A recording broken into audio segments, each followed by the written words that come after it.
Dan White and his joyous team. Every Wednesday at the news at 1:30, you get a nice tip from Dan to save you a lot of money. Dan, how you doing, buddy? I'm good, Rick. How are you today? I'm peachy. Wait. Is this Dan? Simon, yes. It is Dan Simon. There you go. One of the brilliant planners with Dan White and Associates. I just said Dan White here on the phone, but I heard your voice. Right. I thought, oh, look, it's Dan Simon in the Middletown office. Brilliant. How you doing, bud? I'm doing fantastic. How about yourself? I'm peachy, so I guess we should just get right to it. What is the tip for the day? Yeah, so I thought kind of year-end, big expenses come up this time of the year with holidays, and with economic uncertainty out there, it's no surprise when I hear people saying, "Hey, we're considering borrowing from our retirement plan." And in fact, a survey by Fidelity that was completed showed that the percentage of employees taking retirement plan loans has increased since 2021 from 6.5% to 9.2%. So almost 10% of participants in retirement plans are leveraging those assets prior to retirement. So I thought it'd be interesting or ideal rather, to just provide a little bit of an update on do's and don'ts with retirement plan loans, advantages, disadvantages, and some rules that pertain to making sure it's not a taxable event to you. Sure, go ahead. Plan loans can be made from 401ks, 403bs, 457 plans, TSP plans, but not from IRA accounts, including SEPs and simple IRAs. So it has to be one of those employer-sponsored plans, 401k, 403b, et cetera, to be eligible to even take a loan from those accounts. Any withdrawals from an IRA is, in fact, that. It's a withdrawal, and it is taxable if it's not a Roth 401k, 403b, et cetera. To be eligible to even take a loan from those accounts. Any withdrawals from an IRA is, in fact, that. It's a withdrawal, and it is taxable if it's not a Roth IRA. So that's first and foremost. But some of the advantages, for people, radio listeners, to consider out there, loans do provide an immediate access to retirement funds at any time. So rather than in contrast to an in-service withdrawal, where you got to wait till typically age 59 and a half, anyone can, assuming the plan permits, leverage those assets via loan.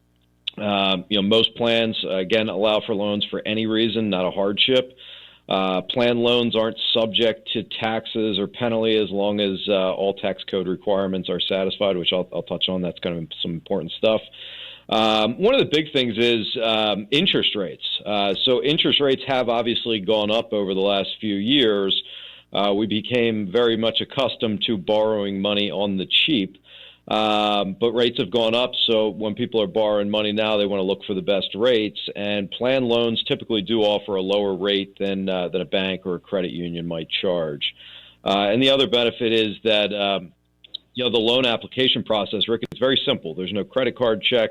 It's usually a matter of just merely logging into the 401k website or discussing it with HR to start the loan process there.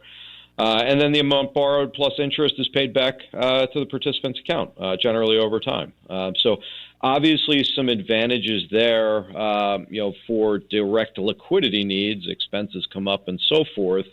So it's an option, not one that I generally encourage, but if there is a need and there's no other resource available, the plan loan can certainly, offer the potential to access those funds sooner rather than later. Hey, could you use regular contributions to repay the loan? Yeah, absolutely, you can. All right. So one of the things is it's actually, so that's kind of the issue with the interest. It's almost double taxed when you think about it, because you're paying the interest back with after-tax money, and then you're getting taxed again when you take the accumulated interest out on the back end. So, yes, it does provide the benefit of having a quick, immediate liquidity need, but on the back end, you end up paying a little. Yeah, so if your property taxes went up crazy and you're worried about Christmas, at least you can do it this way and have their contributions pay for that. Fantastic, Dan Simon. That's kind of what I was thinking. Then, just a couple items real quick. I don't want to take up too much time, Rick, but for the loan to be tax-free, there are some stipulations. So number one, loan terms are set forth in a legally enforceable agreement. It's part of the plan document. The loan cannot exceed the maximum amount. So plan loans are limited to the lesser of 50% of the participant's vested balance, or $50,000. So you got to make sure we're playing within the rules here. The third is the loan term does not exceed the maximum period. So generally speaking, plan loans must be amortized over a 10-year repayment period. Longer repayment period is allowed for some loans, to acquire, for example, primary residence. And then most of those plan limit for residential loans are 10 to 15 years, so not taking it out 30 years, obviously, with a traditional loan. And then the last is the loan, again, must be amortized, by level installment payments and made no less frequently than quarterly. So there does have to be a repayment schedule. It does need to be adhered to make sure that you don't end up with a big tax bill, come next tax season. Dan Simon, Dan White and Associates. Now, Dan brings us On the Money Sunday morning at 7 on 101.7 FM, 11:50 a.m., and streaming to your. I have a semi-smart device. I can't say I have a smartphone. It's a relatively knowledgeable phone. But however you get that, there it is, 7 o'clock in the morning on Sundays. And do we have any idea of what Dan's going to be talking about on Sunday? Oh, I thought he was singing holiday tunes, but let me see if I can. So Dan will be singing holiday tunes. Nobody really wants to hear that on Sunday morning. Yes, sir. Songbird. I don't have the topic. Oh, that's fine. That's fine. I don't either. Actually, I do. Asset allocation and 60/40 portfolio. Nice. With a giveaway of the best 12 ways to use a guaranteed rate annuity white paper. Nice. So getting into some asset allocation chat on Sunday morning. And all that changes because, it's a different time now than it was even 25 years ago for all that stuff. Dan Simon, you can reach him at 888-690-8820, 888-690-8820. Dan White and Associates. Merry Christmas, Dan. Merry Christmas to you, Rick. Take care.